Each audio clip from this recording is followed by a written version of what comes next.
Hey, what's up guys? It's Kyle from Zimmerman's, and today I'm going to be showing you how to wax your snowboard.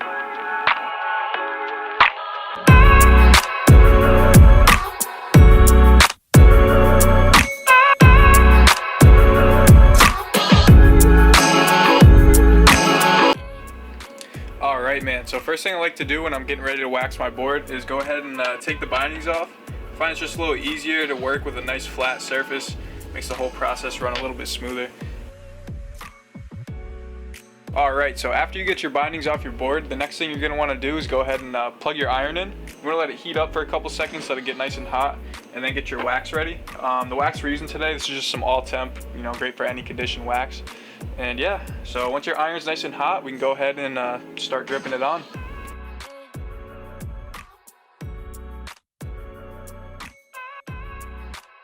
Alright man, so once you got your wax on your board, next step you're going to want to do, go ahead and just take your iron and just start rubbing it all around on that wax.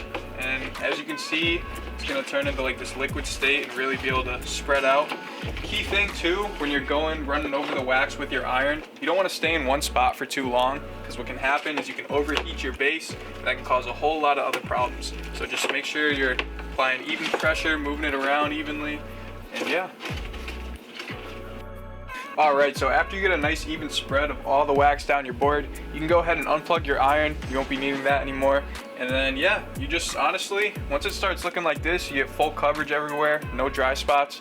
You can let it sit. I recommend letting it sit no less than 30 minutes, so you let the wax really seep into the pores of the board just before you scrape it. That's just a tip that I like to follow, but do as you please. Alright, so after your 30 minutes or longer is up, you're now ready to pretty much scrape your board. So yeah, last step for some. Here at the shop we like to make it look kind of nice, but for you guys at home, this is totally fine to leave your board after you scrape it, just like this. But yeah, so you want to take your scraper, hold it at a nice angle here, just go ahead, start scraping your wax all the way down. And just repeat until the whole thing is stripped of all the wax.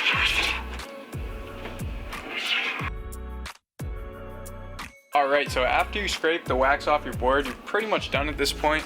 And the whole reason you scrape the wax off your board is because you really want to let the wax seep into the pores of the board and then take off as much excess as you can.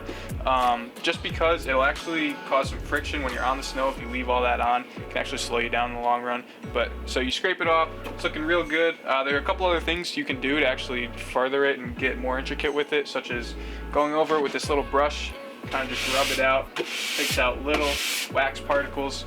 And then we also have like Brillo pads you can use. Again, takes out little wax particles. You can put a cool pattern in it. But personally, for me, for my board, I think this is just fine. It's still gonna ride like a dream. Still gonna be quick out there. So yeah, honestly, that's about it. Thank you guys for tuning in. I really recommend you get out there and wax your own board. If you need any supplies too, you can come on down to Zimmerman's, Nashua, New Hampshire, or check us out online at winteriscalling.com.